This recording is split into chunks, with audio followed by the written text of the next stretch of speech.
Hello, and thank you for tuning into this session. My name is Manisha Peiris, and I'm a senior lecturer at Queen Mary University of London. I'm delighted to be presenting at AMPS Prague Education Research and Teaching Conference 2025. The title of my presentation is Integrating SDGs into Curriculum, Enhancing the Affective Domain Through Education.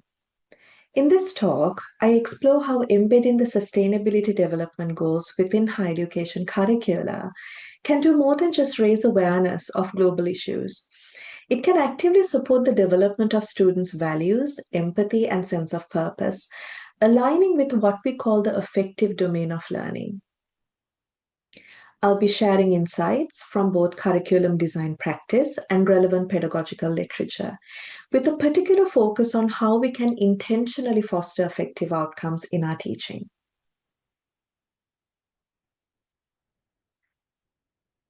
I want to start this presentation by giving some background as to what inspired this research. My interest came from two aspects. One being a university-wide interest in embedding SDGs to curriculum, and the second from what I was observing in literature. In their work, Berbick and Andre find that the low attention given to the affective domain in university curriculum is often explained by the overemphasis given to the cognitive domain. Assessing the cognitive domain is quite straightforward, whereas capturing the nuances of the affective domain is quite complex. To understand this complexity, I want to refer to Crothwell's work in 1964. He describes the affective domain can be assessed through objectives that emphasize emotion, qualities of character, and emotional responses. He also goes on to highlight that if we look at university curriculum, the assessments that are used are ill-suited for assessing these objectives. In this study that I'm presenting, I also turn to the Sustainability Development Goals as a way of enhancing the affective domain in the learning process. What stood out most interestingly to me that when we consider how SDGs are embedded in higher education, it's most significantly at the macro level, for example, at the level of university governance. The focus on curriculum, research, and outreach is still relatively low. Which brings us to an important question of why should we consider the affective domain? On the left-hand side, I have the revised Bloom's taxonomy that looks at how the learner progresses from remembering, understanding, applying, analyzing, evaluating, and creating. A model that we are all too familiar with as academics. But I want to shift your attention to the right-hand side that presents the taxonomy proposed by Krathwohl that shows us the emotion-based development journey that the learner follows from receiving to characterizing behaviors.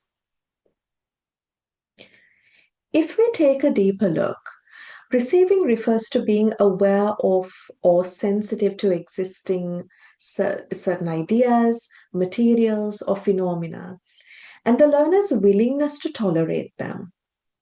On the other hand, responding refers to the learner's commitment to ideas, materials, or phenomena by actively responding to them.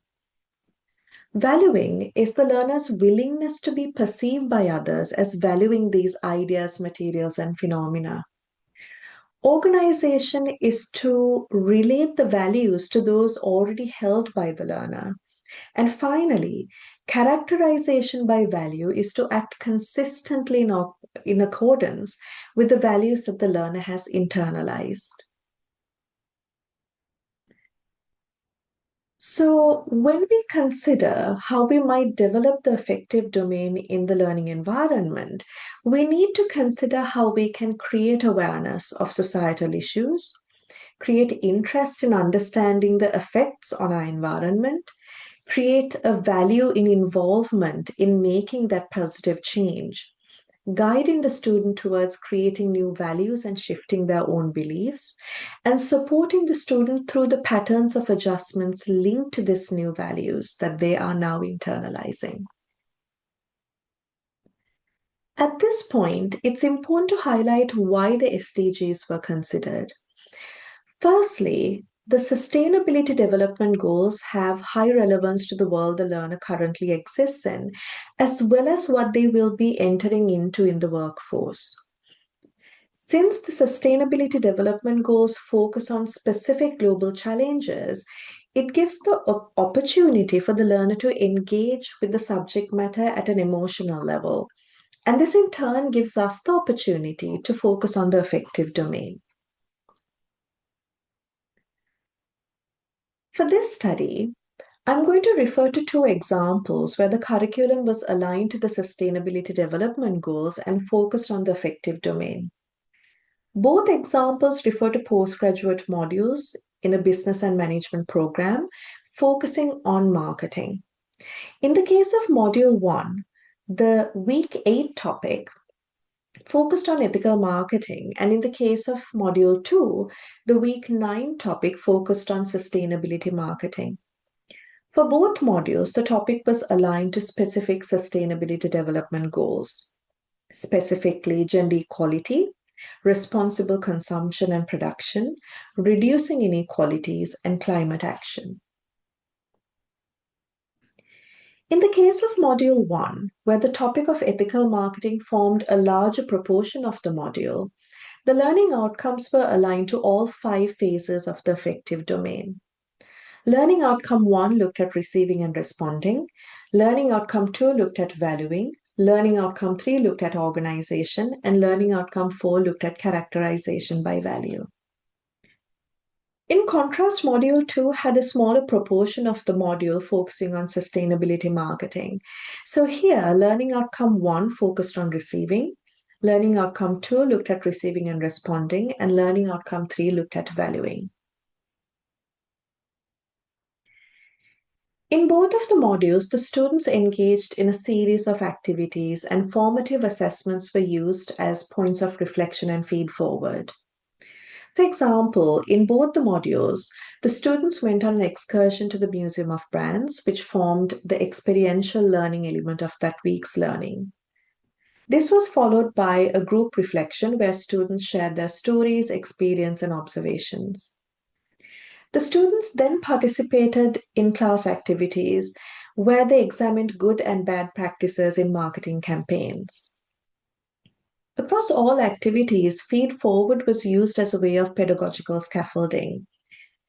In the group reflections, it was interesting to see that the students drew links of the information they were receiving to the real world experiences from their everyday lives, or in the case of international students, to the realities in their home countries. This encouraged conversations between students and opportunities to reflect. The study I'm sharing with you now uses reflective practice in 2 ways.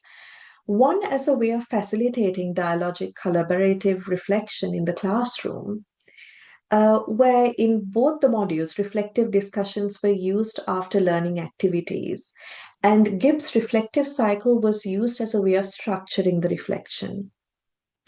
Reflection also forms the methodology of this study because it's based on my own reflections throughout this process.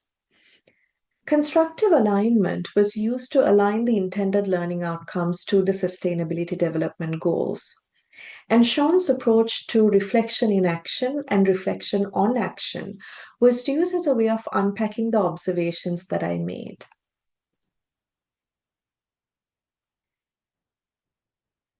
What interested me the most in my findings was how the learner develops their affective domain. I could see that the learner was moving through a process of learning, unlearning, and relearning. The learning phase was anchored in the cognitive domain, and while the learner was gradually receiving information and knowledge, they were also developing cognitive skills like remembering, understanding, and applying. When the learner transitioned to the unlearning phase, this was significantly positioned in the affective domain.